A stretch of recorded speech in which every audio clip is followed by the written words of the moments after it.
দিগল্প.com চ্যানেলে আপনাদের সবাইকে স্বাগত জানাই। আজকে আমাদের পডকাস্টে থাকছে সুরজিৎ এবং বিশ্বম্ভর। প্রথম পডকাস্ট মানে তান্ত্রার প্রথম পর্বে আপনাদের থেকে আমি ভীষণভাবে ভালো রেসপন্স পেয়েছি এবং আগামীকালেও আমি চেষ্টা করব আপনাদের জন্য আরও ভালো পডকাস্ট শো আনার। আজকে যে পডকাস্টটা থাকছে মানে আমাদের আজকে যে তান্ত্রার এপিসোড 2 যেটা থাকছে সেটা আরও ডিটেলস এবং আরও ইন্টারেস্টিং কিছু পার্ট নিয়ে আজকে আমরা আলোচনা করব।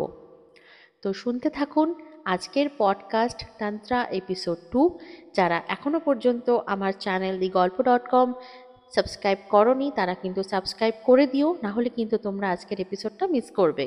এবং লাইক শেয়ার অবশ্যই করো। কমেন্ট বক্সে কিন্তু আজকে জানাবে তোমাদের পডকাস্টটা আজকে কিরকম লাগলো। শুরু হচ্ছে আজকের পডকাস্ট তান্ত্রা এপিসোড 2। আমরা এখন জানলাম যে তন্ত্রতে মেজরলি শিবশক্তি আর মাতৃশক্তিটা প্রাধান্য পাচ্ছে।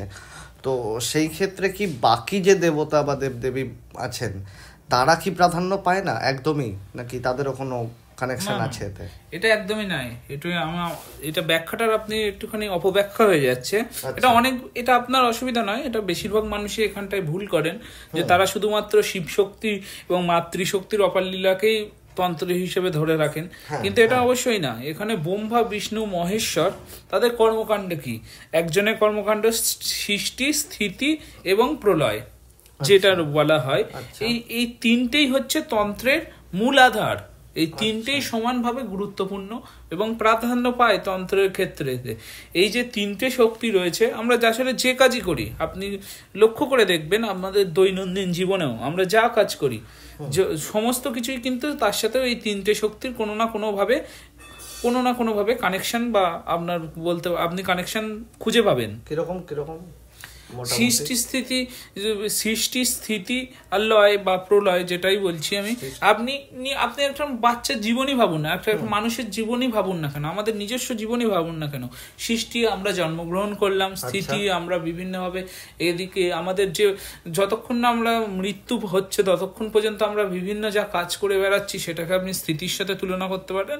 এবং প্রলয় অর্থাৎ আমাদের মৃত্যু, এর দ্বারাও আপনি ব্যাখ্যা করে নিতে পারেন। আমাদের প্রত্যেকটা যে কোনো ঘটনাই ঘটছে, আপনি একটা বাড়ি তৈরি করছেন, সবকিছু তৈরি আছে এবং তার নির্দিষ্ট সময়সীমা আছে এবং তার ডেমোলিশন আছে।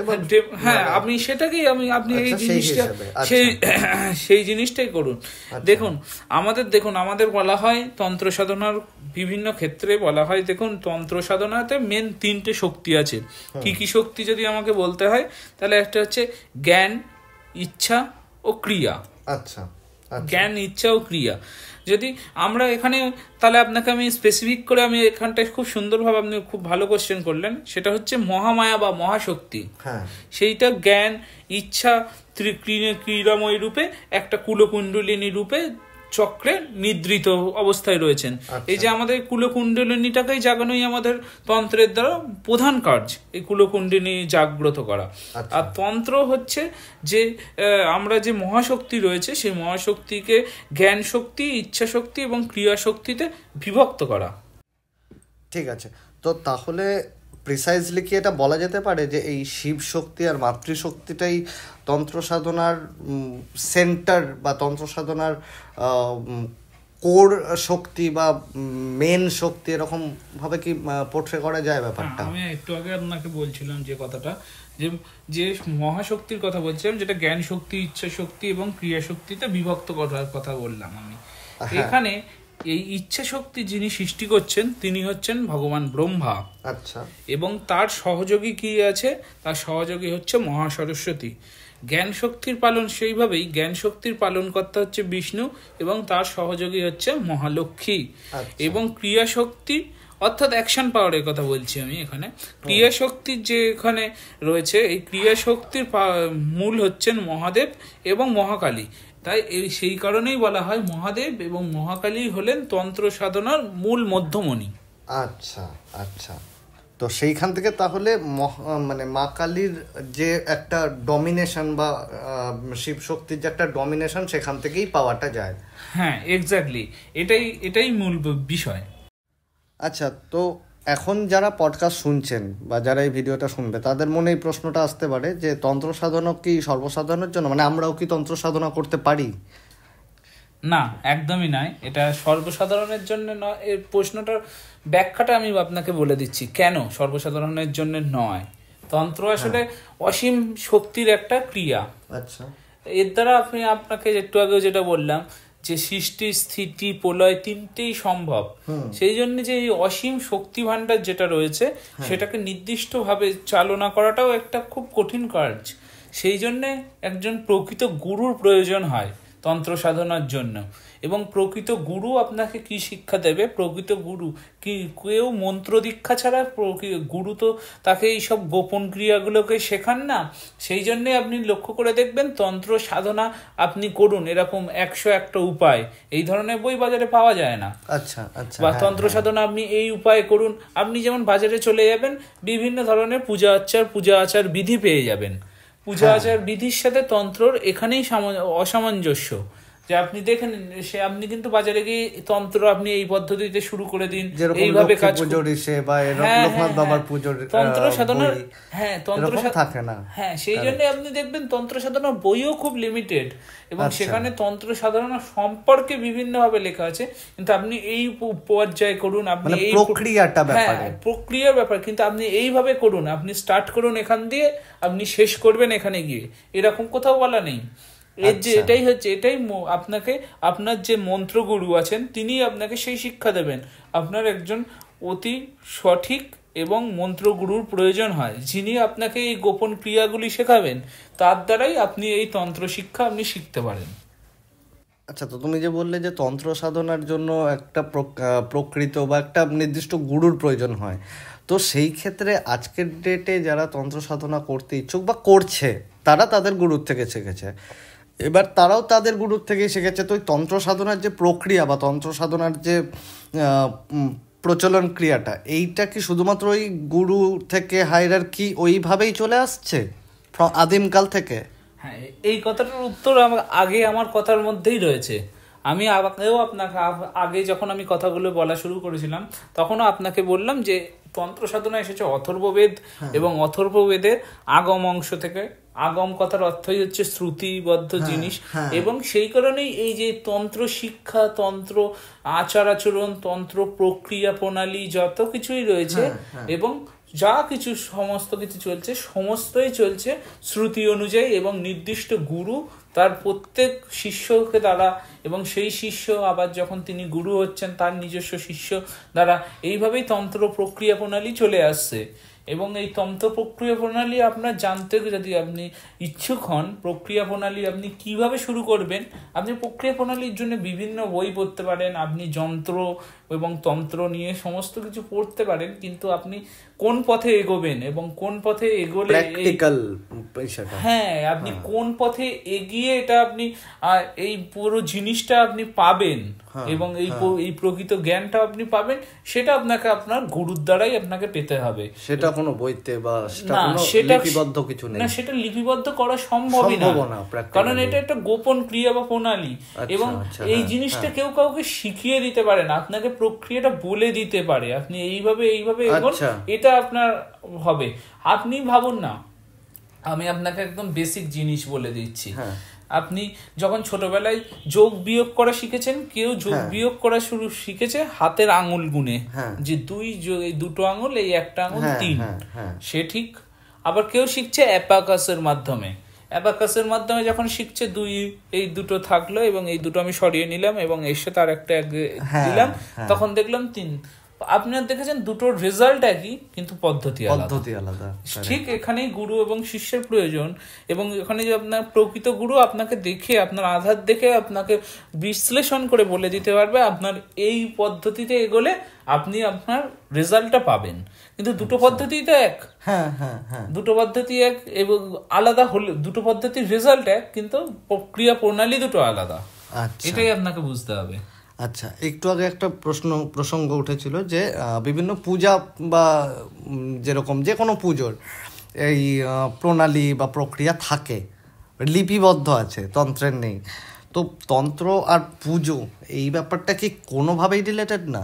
না একটা অংশে তো রিলেটেড। দেখুন আপনাকে আমি বলে দিচ্ছি, দুটোই তো সাধনা, তাই না? মানে সেই হিসাবে যদি দেখতে যাই, দেখুন পূজা প্রক্রিয়ার সাথে আমি তন্ত্রের একদম বেসিক ডিফারেন্সে চলে যাই। হ্যাঁ, পূজা প্রক্রিয়াটা আপনি কি করছেন? পূজা প্রক্রিয়াতে আপনি কিছু মন্ত্রর দ্বারা ভগবানকে, আপনি আপনার যে উপাস্য রয়েছেন তাকে আমরা আগমনের জন্য ডাকি এবং তাকে আমরা বিশেষভাবে তার কাছে নৈবেদ্য দেই বা নিবেদন করি আমাদের মনের ভক্তি, এগুলোই। আর তন্ত্রের জায়গাটা হচ্ছে আমরা মহাশক্তি বা জ্ঞানটাকে আমরা পেতে চাই। তন্ত্রের দ্বারা আপনার অন্য কিছু নাই। আর পূজা প্রক্রিয়ার সাথে তন্ত্রের আরেকটা বৈসাদৃশ্য হচ্ছে যে আমি একটু আগে আপনি যখন কোয়েশ্চেন করেছিলেন তখনই আমি এই কথাটা বলছিলাম যে দীক্ষা গুরুর কথাটা বলছিলাম বা মন্ত্র গুরুর কথাটা বলছিলাম। আপনি যদি দীক্ষা না নেন বা আপনার যদি কোনো নির্দিষ্ট দীক্ষা গুরু না থাকে, তাও আপনি পূজা প্রক্রিয়া যেগুলো হয় সেগুলো আপনি দেখতে পাবেন। কিন্তু তন্ত্র প্রক্রিয়া প্রণালী দেখতে গেলে আপনাকে কিন্তু গুরু থাকা মাস্ট বি এবং আপনার দীক্ষা গুরু থাকা মাস্ট বি। কেন মাস্ট বি? কারণ আপনি দীক্ষা গুরু ছাড়া আপনি তন্ত্র দেখা আপনাকে কোনোভাবে আপনাকে সেই জায়গায় সম্মতি বা আপনার অধিকার আপনি পান না। এবং সেটা আপনাকে তন্ত্র শিক্ষা এবং তন্ত্র গুরুর হওয়ার পরে আপনি তন্ত্র প্রক্রিয়া প্রণালী দেখার জন্যে আপনি অধিকার তখন লাভ করেন। আচ্ছা আচ্ছা আচ্ছা, একটু আগে একটা প্রসঙ্গ উঠেছিল যে তন্ত্র হলো সৃষ্টি, স্থিতি আর প্রলয়ের একটা কম্বিনেশন। তো এই তিনটি জিনিসকে যদি মানুষ নিজের আয়ত্তে করতে পারে বা মানে সেই জিনিসটা যদি পুরোপুরি কিভাবে বোঝাবো, যদি আয়ত্তে আনতে পারে, নিজের আয়ত্তে আনতে পারে, নিয়ন্ত্রণ করতে পারে, কারেক্ট ওয়ার্ড, নিয়ন্ত্রণ করতে পারে, তাহলে সেই ক্ষেত্রে তো সে ভগবান হয়ে গেল, মানে প্র্যাকটিক্যালি তো সে ভগবানের সমতুল্য। তাহলে কি তন্ত্র সাধনায় তো মানুষ ভগবান তো হয়ে যায় না? না, দেখুন আমি আপনাকে বলছি যে সে দেবত্বে অভিষিক্ত হবে, অবশ্যই দেবত্বে অভিষিক্ত হবে। আচ্ছা, কিভাবে এটা আমি বলছি আপনাকে যে এই তিনটে প্রক্রিয়ায় যখন হয় তখন সে তার জ্ঞান চক্ষু খুলে যায়। তখন জ্ঞান চক্ষু যখনই খোলে তখন সে দেবত্ব অভিষিক্ত হয়ে গেছে। সে যে নির্দিষ্ট সে যার উপাসক তার নির্দিষ্ট দেবত্বে সে অলরেডি অভিষিক্ত হয়ে যান এবং তখন তার হাতে তিনি সেইগুলোকে কন্ট্রোল করবেন তখন সেটা বলছি। কিন্তু তার কাছে সেই কন্ট্রোল করার ক্ষমতাটা থাকে বা থাকে না সেই সম্পর্কে বলার থেকেও তার কিন্তু কাছে সমস্ত জ্ঞান চক্ষুটা আছে, কোনটার দ্বারা কিভাবে কোনটা করা সম্ভব এবং কিসের দ্বারা কি করা সম্ভব সেটা তিনি বলতে পারেন। সেই জন্য আমরা একটা ওয়ার্ড শুনি, ত্রিকালজ্ঞ। যিনি তিনটে কালি দেখতে পান এবং তিনি তিনটে কালি কন্ট্রোলও করতে পারেন। আচ্ছা, ত্রিকালজ্ঞ হওয়া সম্ভব আর অবশ্যই তিনি দেবত্ব অভিষিক্ত হন। তো তাহলে আপনি কি বলতে চাইছেন যে যারা তন্ত্র সাধনায় পারদর্শী বা তন্ত্র সাধনার একটা পিকে পৌঁছে গেছে, যারা সেই মানে সিদ্ধি লাভ আলাদা টপিক, তন্ত্র সাধনার একটা পিকে পৌঁছে গেছে, তাদের কি ভূত ভবিষ্যৎ জানা পসিবল বা ভূত ভবিষ্যৎ কন্ট্রোল করা পসিবল? অবশ্যই তাদের জ্ঞান চক্ষু খুলে গেছে, তারা অবশ্যই করতে পারেন। কিন্তু তারা দেখুন আপনি তাদের মধ্যে ত্রিকালজ্ঞ তো অবশ্যই হয়ে যাবেন। তারা তো সমস্ত কিছু নির্দিষ্ট চিন্তা, আপনি যদি বলেন যে আজকে সে এই জায়গাটাকে অন্যভাবে করে দিক, মানে আপনার সাথে একটা ঘটনা ঘটছে, সেই ঘটনাটাকে আপনি ধরুন আজকে আপনার এতে রয়েছে, আপনি আজকে মারা যাবেন, তিনি আপনাকে তো 100 বছরের আয়ু যদি আপনি বলেন যে তাকে দিতে, তাহলে তো আপনার দেখুন তাহলে পৃথিবীর যে সৃষ্টি পুরনো যা কিছু রয়েছে সেই পরিস্থিতিটাই তো নড়ে যাবে এবং সেই ফ্রেমটাই আলাদা হয়ে যাবে। সেটা তো তার দ্বারা করা সম্ভব নয়। তবে তিনি কিভাবে কন্ট্রোল করতে পারেন?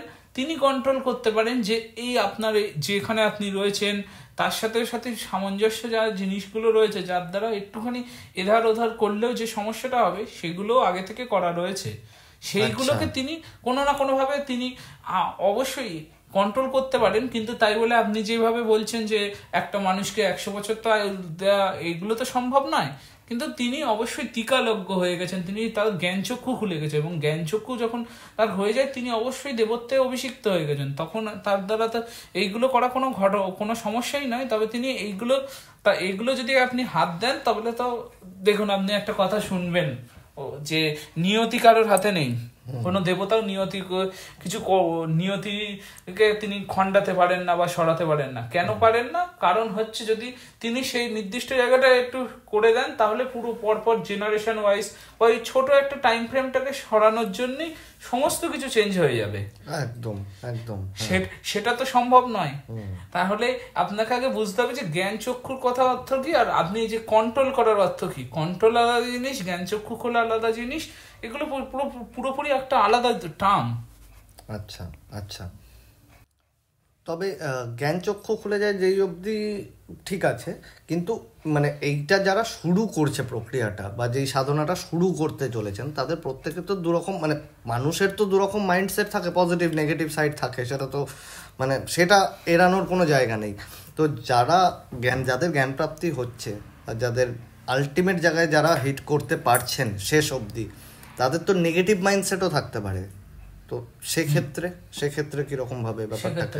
একটু আগে আপনাকে আমি বলছিলাম যে মহাবিশ্বে যত কিছু যা ঘটনা ঘটছে, যা কিছু ঘটছে সেগুলো কোথাও না কোথাও তো অলরেডি আগে থেকে নির্দিষ্ট করা রয়েছে। সেই নির্দিষ্ট করার জন্যই আপনি আজকে যদি একটা চেয়ারও সরান তাহলে সেটারও একটা ইম্প্যাক্ট রয়েছে পৃথিবীতে, এবং সেই চেয়ার সরানোটারও একটা যথেষ্ট গুরুত্বপূর্ণ রয়েছে। এবার আপনি যদি কোনো কিছুকে সেই জিনিসটাকে আপনি আপনার শক্তির দ্বারা কোনোভাবে সেই জিনিসটাকে চেঞ্জ করে দেন, তাহলে তো পৃথিবীতে তো সেই শক্তিটাকে তো মেনে নিতে পারবে না যে পাশের থেকে যেটা এসেছে, যে ক্ষমতাটা এসেছে যার জন্য ওটা চেঞ্জ হয়েছে, তার জন্যই তো সেই ইম্প্যাক্টটা তো পরপর পড়তেই থাকবে।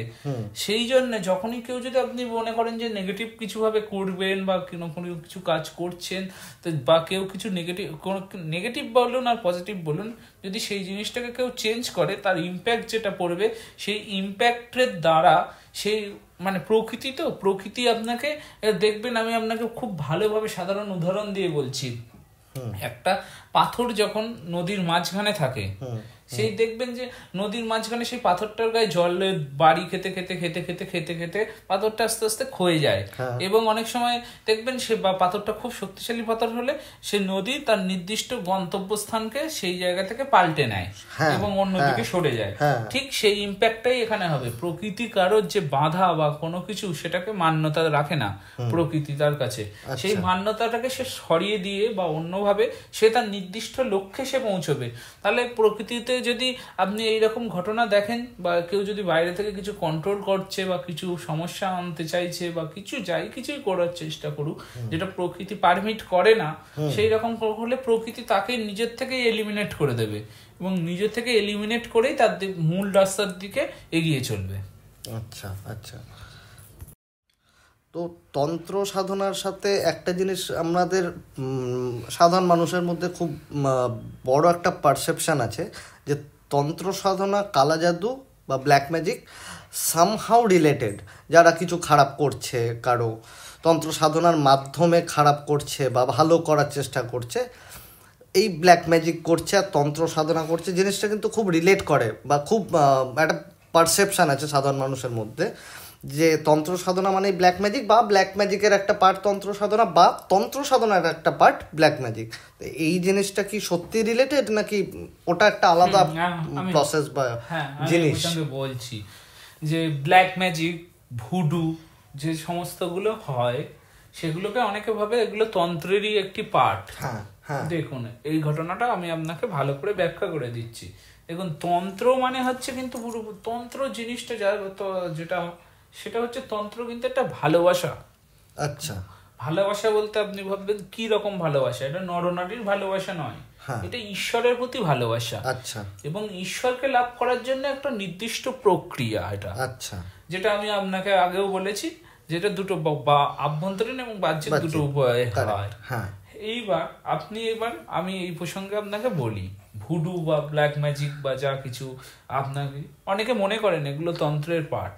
এবার দেখুন আমি আপনাকে এই প্রসঙ্গে আপনাকে কাউন্টার কোয়েশ্চেন করি। কাউন্টার কোয়েশ্চেনটা হচ্ছে বিজ্ঞানের অবদানে হচ্ছে এই ইলেকট্রিসিটি যেটা রয়েছে।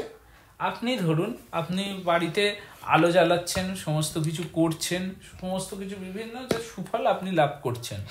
এইবার ধরুন আপনি একটা খোলা তার রয়েছে ইলেকট্রিসিটির, আপনি হাত দিলেন এবং আপনি বিদ্যুৎ পৃষ্ট হলেন। এই বিদ্যুৎ, তাহলে কি ইলেকট্রিসিটিটাই খারাপ? না, সেটা আমার অ্যাকশনটা খারাপ। হ্যাঁ, সেটা অ্যাকশনটা খারাপ, ঠিক এখানেও তাই। আপনার হাতে যখন আপনি তন্ত্র সাধনা করছেন, আপনার নির্দিষ্ট কিছু শক্তি লাভ হচ্ছে, এবং সেই শক্তি লাভটা আপনি যদি নেগেটিভ প্রসেসে আপনি ঘটাতে চান, তাহলে কি সেটা উচিত নয়। কিন্তু উচিত নয়, কিন্তু বহু মানুষ এটা করেন, অনেক মানুষ করেন। সেটাকে কি ব্ল্যাক ম্যাজিক বলে, যেটা নেগেটিভ ওয়েতে তন্ত্র সাধনাটাকে নেগেটিভ ওয়েতে আপনি ভুল করছেন। নেগেটিভ যে ক্ষমতাটা লাভ করছে, সেই ক্ষমতাটাকে যদি আপনি নেগেটিভ ওয়েতে যখন আপনি করছেন, যেরকম সেটা প্রকৃতির একটা নিয়ম আছে, সেটাকে বাধা দেওয়া, সে ভালোর জন্য হোক খারাপের জন্য হোক, হোয়াটএভার ইট ইজ। ঠিক সেই যে আপনি যদি সেই খারাপ ভাবে আপনি ধরুন সেই ক্ষমতাটাকে আপনি ব্যবহার করছেন, তখনই সেটা হয়ে যায় ব্ল্যাক ম্যাজিক বা ভুডু বা তন্ত্র সাধনার একটা অপদ সংস্কৃতি বা অপদিক। কিন্তু তন্ত্র সাধনার মেন অপব্যবহারও সেগুলো হচ্ছে, এটা কিন্তু তন্ত্র সাধনার উদ্দেশ্য নয় কাউকে খারাপ করা বা কারো খারাপ পৌঁছানো বা কিছু করা। কিন্তু কিছু মানুষ করেন যে, কিন্তু সেগুলোতেও কি হয়, আমি আপনাকে আগেও বলেছি যে প্রকৃতি কোনোদিন বাধা পছন্দ করে না। প্রকৃতির কাছে কোনো বাধা আসা, সে প্রকৃতি নিজের দিক থেকেই সেগুলোকে এলিমিনেট করার চেষ্টা করে এবং করতেও থাকে। আচ্ছা, সেখান থেকে আরেকটা প্রশ্ন উঠে আসছে যে যারা ব্ল্যাক ম্যাজিক করছে তারা প্রত্যেকেই কি তন্ত্রসিদ্ধ বা তন্ত্রের সাধনা করেছে, নাকি এরকমও হতে পারে যে যারা তন্ত্র সাধনা করেনি বা তন্ত্র সাধনার পিকে পৌঁছায়নি তারা ব্ল্যাক ম্যাজিক করতে পারবে? আপনি একটু আগে আমাকে এই প্রসঙ্গে আমি একটা কথা বলি, আপনি একটু আগে আমাকে প্রশ্ন করেছিলেন যে তন্ত্র সাধনা কি সর্বসাধারণের জন্য, তখন আমি বলেছিলাম যে না, তন্ত্র সাধনা সর্বসাধারণের জন্য না, সেখানে একজন প্রকৃত গুরুর প্রয়োজন। এই প্রকৃত গুরুর ব্যবহারটা আপনি দেখুন। প্রকৃত গুরু যদি কাউকে তো ভুল রাস্তা দেখান না, এবং প্রকৃত গুরু আপনি যদি তন্ত্র সাধনা শুরু করেন, তখন আপনি এই ভুল রাস্তাগুলোতে যাবেন না। এবং তন্ত্র সাধনা আপনি শিখলেন, শেখার ফলে আপনার কিছু শক্তি আপনি পেলেন, এবং সেই শক্তিগুলো যদি আপনি অপব্যবহার করা শুরু করেন, সেইগুলোই হচ্ছে আপনার ভুল, এবং সেগুলোই হচ্ছে তন্ত্রের অপব্যবহার। আর আপনার প্রশ্ন অনুযায়ী যদি বলেন যে যারা তন্ত্র সাধনা করেই কি শিখেছেন, না, সব ব্ল্যাক ম্যাজিক বা ভুডু শিখতে গেলেই যে তন্ত্র সাধনার প্রয়োজন হয় তা নয়। এর বাদেও অনেক কিছু ধরনের অনেক বিভিন্ন উপায় আছে। তন্ত্র ব্ল্যাক ম্যাজিক ভুডু যেগুলো পাশ্চাত্যে হয়, সেগুলো ওর সাথে তন্ত্র সাধনার কোনোভাবে লিঙ্কড আপ নেই। সেখানে তারা স্যাটার্ন এন্টিটির পুজো করে, সেগুলো ডেভিল এন্টিটি। আমরা কিন্তু তন্ত্র সাধনায় কোনো রকম ডেভিল এন্টিটি বা স্যাটার্ন এন্টিটির কোনো রকম পূজা করি না। আমরা শয়তান স্বরূপ কারোর পুজো করি না।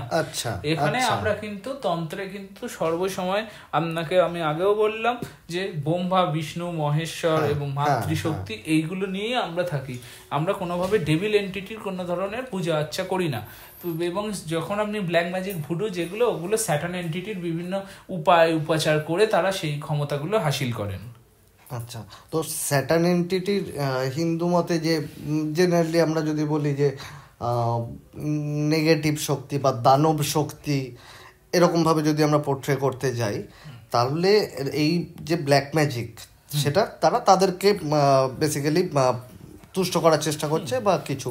তো তন্ত্র সাধনা করে যারা আসছে তারা এই পথে প্রচলিত হচ্ছে because of that some extraordinary power বা ভুলভাল একটা রেজাল্ট পাওয়ার জন্য। এই প্রশ্নের উত্তরটা আমি দেই।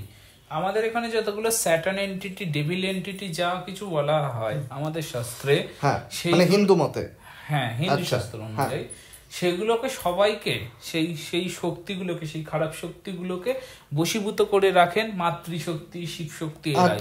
সেই জন্য আপনি দেখবেন ডাকিনী, যোগিনী বা পিশাচিনী বা ভগবান শিব যেমন এতে ঘুরে বেড়ান, বিভিন্ন শ্মশানে ঘুরে বেড়ান, সেখানকার বিভিন্ন পিশাচ তার শিষ্য এবং তার সাথে অনুচর হিসাবে ঘুরে বেড়ান। তার মানে কি, তিনি ডমিনেট করে রাখেন সেই খারাপ শক্তিগুলোকে। এইবার আপনি দেখুন, উপাচারের মাধ্যমে বা প্রচারের মাধ্যমে আপনি সেই এন্টিটিগুলোকে আগে আপনি যখন ভগবানের কাছে পৌঁছতে চাইছেন, তখন তার উপাচার বর্গকেও সন্তুষ্ট করতে হয়। যেমন আমি আপনাকে বলছি, আপনি কখন যদি একটা কোনো মুখ্যমন্ত্রী বা সিএম এর কাছে আপনি যদি অ্যাপয়েন্টমেন্ট করেন, তাহলে আপনি তো তখন তো সরাসরি মুখ্যমন্ত্রীর সাথে আপনি দেখা করতে পারছেন না, আপনাকে বিভিন্ন প্রসেস ফলো করে তারপরে যেতে হচ্ছে, বিভিন্ন হায়ারার্কি লেভেল মেইনটেইন করতে হয়। ঠিক এখানেও সেই রকমই বিভিন্ন অনুচরদের তার এখানে পুজো করতে হয়। আমাদের পুজো প্রক্রিয়াতেও দেখবেন এই অনুচরদের তন্ত্র সাধনার ক্ষেত্রেও আমাদের নেগেটিভ এন্টিটিকে মানে পুজো দিতে হয় বলতে তাদের বশীভূত করতে হয় এবং তারপরে সেই ভগবানকে তার আমরা পাওয়া যায়। এবং এই যদি আপনি যখন বশীভূত করে নিলেন এই ডেভিল এন্টিটি বা স্যাটান এন্টিটি গুলোকে, তখন তাদের দ্বারা যদি আপনি বাজে কিছু কাজ করাতে চান তখন সেই কাজগুলোই বিভিন্ন অনেক মানুষ করে থাকেন এবং দোষটা হয় তন্ত্রের, কিন্তু তন্ত্রের সাথে এর কোনো সম্পর্ক নেই। আচ্ছা, পরবর্তী এপিসোড শুনতে এখনই সাবস্ক্রাইব করুন digolpo.com চ্যানেল। যারা এখনও পর্যন্ত সাবস্ক্রাইব করনি তারা কিন্তু সাবস্ক্রাইব করে দিও। কমেন্ট বক্সে কিন্তু অবশ্যই জানাবে আজকের পডকাস্ট তোমাদের কীরকম লাগলো। সবাই ভালো থাকবেন। শুভরাত্রি।